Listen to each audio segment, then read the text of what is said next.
파스콘 독립교 문화 인사드립니다. 목요 절별 강의 현우TV 목사입니다. 지난 시간에 이어서 계속해서 에레미야 본문을 절별로 강해하도록 하겠습니다. 3장 19절까지 18절까지 했죠. 3장 19절부터 쭉 해당 본문을 절별로 살펴보도록 하죠. 3장 19절부터 보겠습니다. 내가 말하기를 내가 어떻게 하든지 너를 자녀들 중에 두며 허다한 나라들 중에 아름다운 기업인 이 귀한 땅을 내게 주리라 하였고, 내가 다시 말하기를 너희가 나를 나의 아버지라 하고 나를 떠나지 말 것이니라 하였노라. 자, 여기서부터 25절까지는 하나님의 권면에 부응하는 이스라엘의 회개를 가정하는 에레미야의 염원이 들어있습니다. 특히 하나님의 택한 백성들에 대한 부성적 사랑을 보여주는 대목이죠.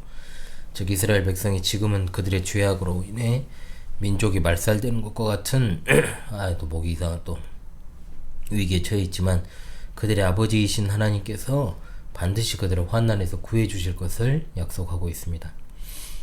하반절에 너희가 나를 나의 아버지로 하고 나를 떠나지 말 것이니라 하였노라 했잖아요. 하나님께서 약속하신 구원의 유일한 조건에 대한 내용, 하나님의 긍휼은 무한하지만 자신을 아버지로 모시기를 거부하는 자에게는 예외가 있다는 사실을 보여주고 있습니다. 20절입니다. 그런데 이스라엘 족속아, 마치 아내가 그의 남편을 속이고 떠나간 같이 너희가 확실히 나를 속였느니라 여호와의 말씀이니라. 이스라엘 백성들의 우상 숭배에 대한 이유입니다. 비유, 즉 앞절에서 확인할 수 있었던 것처럼 하나님의 긍휼은 무한하십니다. 그러나 백성들의 강팍함 또한 극에 달했습니다. 이스라엘 백성들은 마치 본 남편을 버리고 다른 남자를 찾아가는 고멜처럼, 호세아에 나오죠. 하나님을 버리고 우상 숭배에 열을 올렸던 것입니다. 21절 소리가 헐벗은 산 위에서 들리니 곧 이스라엘 자손이 애곡하며 간구하는 것이라. 그들이 그들의 길을 굽게 하며 자기 하나님 여호와를 잊어버렸음이로다. 헐벗은 산은 앞서 이제 살펴본 대로 이스라엘의 극심한 우상 숭배를 보여주는 한 단면이라고 했습니다. 따라서 이 헐벗은 산 위에서 이스라엘 백성들이 애곡하는 소리와 간구하는 소리가 들렸다는 건 그들이 자신들의 우상 숭배 현장에서 하나님의 심판을 받았음을 시사하는 말입니다. 즉 이스라엘 백성들은 이방 민족의 포로라는 하나님의 그 엄정한 심판에 직면함으로 애곡하며 또 하나님께 구원을 호소했다라고 볼 수 있습니다. 22절입니다. 배역한 자식들아 돌아오라, 내가 너희의 배역함을 고치리라 하시니라. 자, 여기서는 자기 백성을 향한 하나님의 크신 긍휼을 다시금 확인할 수 있습니다. 즉 하나님께서 이미 공의의 심판을 통해 바벨론의 포로로 잡혀있는 이스라엘 백성들을 향하여 스스로 이스라엘을 치유하시는 의사로 자처하시면서 그들의 회개를 촉구하고, 그들이 회개하면 그들을 고쳐 다시 회복하실 것임을 약속하고 계십니다. 보소서, 우리가 주께 왔사오니 주는 우리 하나님 여호와이심이니이다. 이것은 하나님의 부성애적 부르심에 대해서 이스라엘이 응답하는 것입니다. 물론 이것은 역사적으로 볼 때 일부 경건한 소수 백성들에게 해당하는 것이지만, 하나님께서 회개하는 자에게 언제든지 큰 긍휼과 사랑을 보여주신다는 사실을 재확인시켜 주고 있습니다.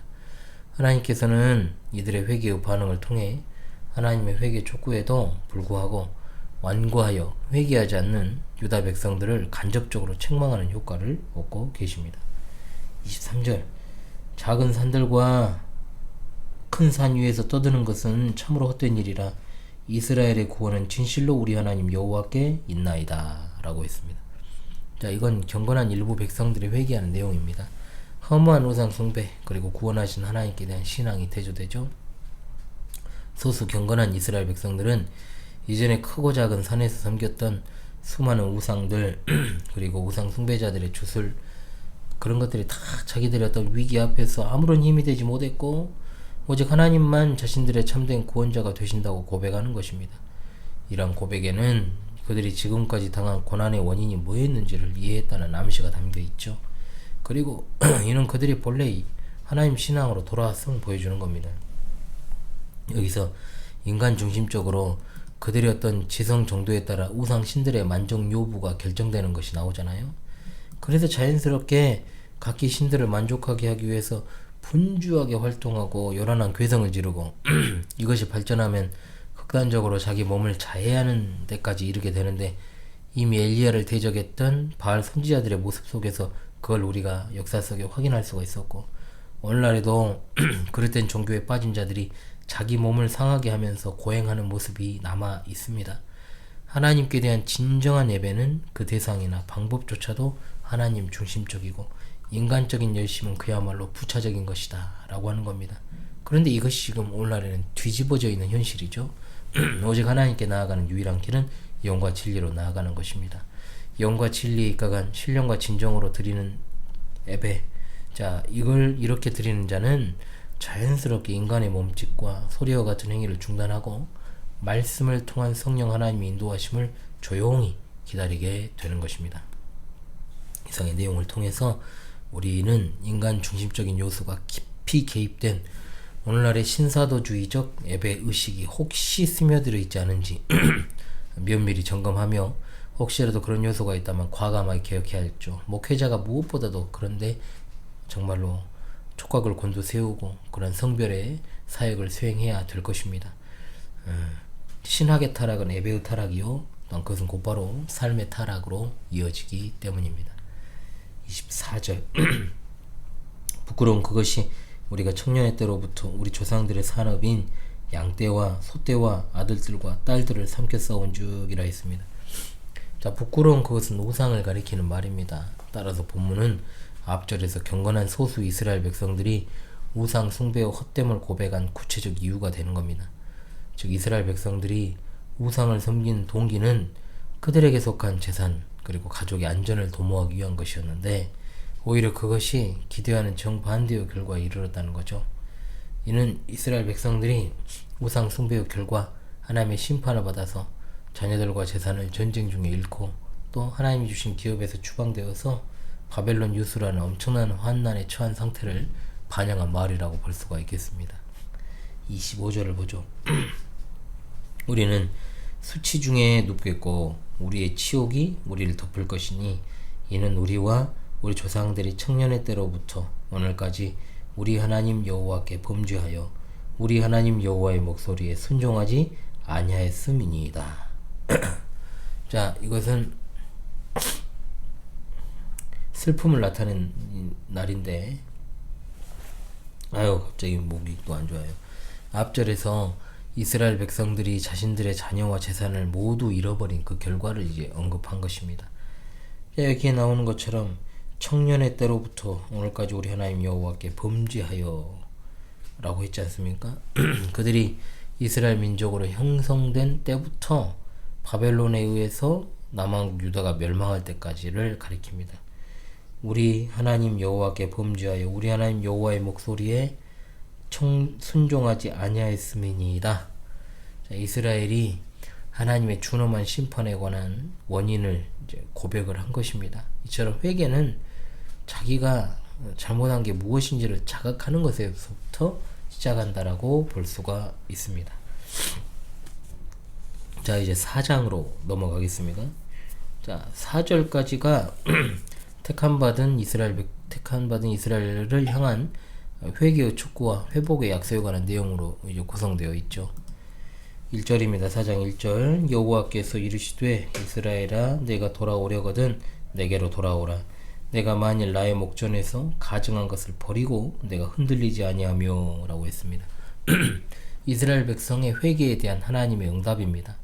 즉 하나님은 이스라엘 백성들의 회개를 진실된 것으로 인정하시고 그분께 돌아오도록 허락하시는 것이다. 이것이 이제 3장 1절의 내용과 이제 상반된다라고 볼 수가 있는데 진심으로 회개하고 그분을 의뢰하는 자를 결코 버리지 아니하시는 하나님의 무한하신 자비의 성품을 보여주고 있습니다. 바로 이와 같은 하나님의 자비의 속성으로 인해 우리가 비록 범죄하지만 소망을 가지고 하나님께 부르짖을 수 있습니다. 1절로 4절까지는 범죄하여 징계에 처한 자가 하나님께 돌이킬 때의 조건이 이제 4가지로 언급이 되고 있습니다. 자, 먼저 봅시다. 가증한 것을 버리고 내가 흔들리지 아니하며 라고 했습니다. 자, 하나님께 돌이키는 자에게 요구되는 첫 번째 조건입니다. 즉 이전에 섬기던 우상을 완전히 제거하고 오직 한결같은 마음으로 여호와 하나님만을 섬겨라. 자, 2절입니다. 진실과 정의와 공의로 여호와의 삶을 두고 맹세하면 나라들이 나로 말미암아 스스로 복을 빌며 나로 말미암아 자랑하리라. 자, 하나님께로 돌이키는 자에게 요구되는 두 번째 조건이 나오죠. 진실과 정의와 공의로 맹세한다. 이거는 마음의 1.1획이라도 거짓 없이 전심으로 오직 하나님만을 경외하는 삶을 살 것을 결단하는 것을 말합니다. 인색하거나 억지로 하는 마음은 합당하지 않습니다. 그래서 여호와의 삶을 두고 맹세하면 나라들이 나로 말미암아 스스로 복을 빌며 나로 말미암아 자랑하리라.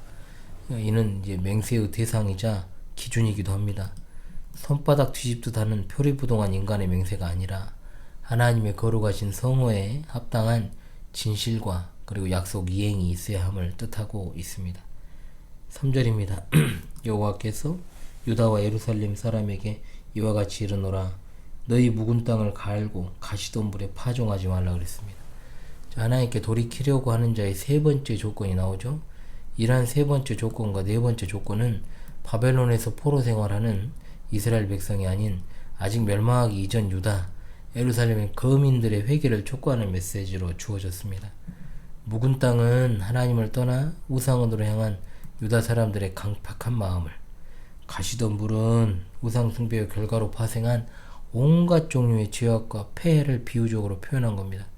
따라서 본문은 진정 하나님께 돌이키고자 한다면 영적으로 부패하고 악해져서 하나님의 말씀을 받아들일 준비가 되어 있지 않은 강팍한 마음의 밭을 완전히 갈아엎어서 하나님 말씀의 씨앗이 그 안에서 잘 자라날 수 있도록 준비하라는 말씀으로 주신 것입니다. 4절을 보죠.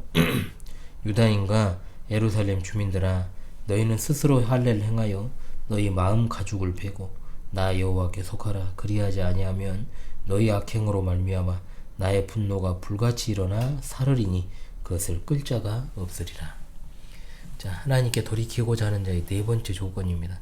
할례는 이스라엘 남자에게 행해진 생식기를 잘라내는 수술, 그들이 하나님의 택한 백성이라는 신분과 사명을 나타내는 상징적 표시였습니다. 그런데 이스라엘 백성들은 그 자체를 특권의 상징으로만 인식을 했고 그 특권에 맞는 사명과 본분에는 별 관심이 없었습니다. 그러나 할례의 원래 목적에 부합되지 않은 육체의 할례는 일종의 문신에 지나지 않았죠. 그래서 에레미야 선지자는 할례에 합당한 회개와 신앙을 촉구하는데 이걸 갖다가 어떻게 표현했습니까? 마음 가죽을 베는 것으로, 즉 마음의 할례로 표현을 하고 있다. 여기서 마음의 할례란 무엇입니까? 죄, 특히 우상 숭배로부터의 절단입니다. 그러니까 이게 뭐라고 되어 있습니까? 나의 분노가 불같이 일어나 사르리니 그것을 끌 자가 없으리라. 이는 마음의 할례를 하지 않은 자들에게 임할 하나님의 심판 경고입니다. 여기서 주목할 것은 이 같은 여호와의 맹렬한 진노의 경고가 사전에 고지되었다. 따라서 그 심판을 당하는 자들은 이 경고를 무시한 자들로서 스스로 심판을 자처했다라고 밖에 볼 수 없습니다. 자, 이제 4장 5절로 18절까지 이 부분의 내용은 유다에 임박한 하나님의 심판 경고에 관한 내용이 되겠습니다. 이 부분은 북이스라엘의 죄악을 답습하는 남유다를 향해 회개를 촉구하고 심판을 경고하는 에레미야의 두 번째 메시지의 연속 부분이 되겠습니다. 거듭된 회개 촉구에도 불구하고 돌이키지 않는 유다를 향해 임박한 하나님의 심판을 선포하는 장면이죠. 5절로 10절은 먼저 북방민족을 통해 유다를 징벌하실 것이다 라는 하나님의 심판의 경고를, 11절로 18절은 하나님의 심판의 도구로 사용된 북방민족의 신속한 침공을 비유적 표현을 사용해서 예언적으로 묘사하고 있습니다. 자, 이 부분을 통한 메시지는 분명하죠. 첫째로 죄에 대한 하나님의 심판은 필연적이다라고 하는 사실입니다. 끝까지 회개하지 않는 자에게 무서운 심판을 내리십니다. 두 번째, 하나님의 심판은 공의를 세우는 것과 동시에 회개를 촉발시키는 계기도 된다라고 하는 사실입니다. 하나님의 공의로운 심판은 불의에 대한 하나님의 일관된 입장, 이는 공의와 정의가 강물같이 흐르는 하나님 나라를 건설하는 필연적인 통치 행위지만 동시에 죄인을 회개하게 하는 사랑의 동기로 작용하고 있습니다. 자, 5절부터 보도록 하죠. 5절. 너희는 유다에 선포하며 예루살렘에 공포하여 이르기를 이 땅에서 나팔을 불라하며 또 크게 외쳐 이르기를 너희는 모이라 우리가 견고한 성으로 들어가자 하고 라고 했습니다. 자, 여기서 이제 10절까지 내용이 하나님의 회개 촉구에도 회개하지 않는 남유다를 향한 하나님의 임박한 심판 경고를 기록하고 있죠. 유다에 선포한다. 자, 유다 전역과 예루살렘에 하나님의 심판을 선포하라는 말입니다. 특히 선포라는 말과 공포라는 말이 중첩되어서 나타나고 있지 않습니까? 이것은 사태의 급박성 그리고 선포의 중요성 이걸 갖다가 나타냅니다. 이 땅에서 나팔을 불라고 하는 것은 위기 상황을 알리는 것입니다. 여기서는 바벨론에 의한 남유다 침공이 임박했음을 시사하죠. 본문의 내용으로 봐서 유다는 아직도 자신에게 임박한 멸망의 그림자를 깨닫지 못하고 깊은 영적 무지의 침몰에 있었음을 알게 됩니다. 바벨론의 유다 침공은 이미 100여 년 전 이사야 선지자를 비롯한 여러 선지자에 의해 예언이 되었지만 백성들은 그 경고에 대해서 전혀 관심이 없었던 것입니다. 마치 귀가 있어도 듣지 못하고 눈이 있어도 보지 못하는 상황이라고 할 수 있는 것이죠. 6절을 봅니다. 시온을 향하여 깃발을 세우라. 도피하라. 지체하지 말라. 내가 북방에서 재난과 큰 멸망을 가져오리라. 자, 여기 깃발은 기준이나 신호라는 뜻입니다. 위급한 상황을 알리는 어떤 특정한 신호를 의미하거나 또 피난민들이 예루살렘 성으로 빨리 도피하도록 예루살렘의 방향을 나타낸 표지로 볼 수가 있습니다. 내가 북방에서 재난과 큰 멸망을 가져오리라 했잖아요. 이 북방은 바벨론이 팔레스타인 북방에 위치한 사실을 반영한 말입니다. 주전 586년 바벨론의 느부갓네살의 침공으로 멸망하게 될 것을 예언한 말이다라고 볼 수 있습니다. 자, 이제 7절을 가죠. 사자가 그 수풀에서 올라왔으며 나라들을 멸하는 자가 나왔으되 내 땅을 황폐하게 하려고 이미 그의 초소를 떠났은즉 내 성읍들이 황폐하여 주민이 없게 되리니 라고 했습니다. 자, 여기서 사자는 바벨론의 느부갓네살 왕을 비유적으로 묘사한 것으로 이제 볼 수가 있겠습니다. 또 유다 침공을 예언한 것으로 볼 수가 있는데 여기서 느부갓네살을 사자로 비유한 건 유다로서는 도저히 항거할 수 없는 강력한 세력임을 나타내기 위함입니다. 그리고 실제로 이제 바벨론 제국이 사자로 묘사가 되기도 했죠. 그리고 이 예언이 이미 성취된 것처럼 과거 시제로 표현한 건 이 예언 성취의 확실성을 강조하기 위함이다라고 볼 수 있습니다. 그 초소를 떠났은즉 내 성읍들이 황폐하여 주민이 없게 될 것이다.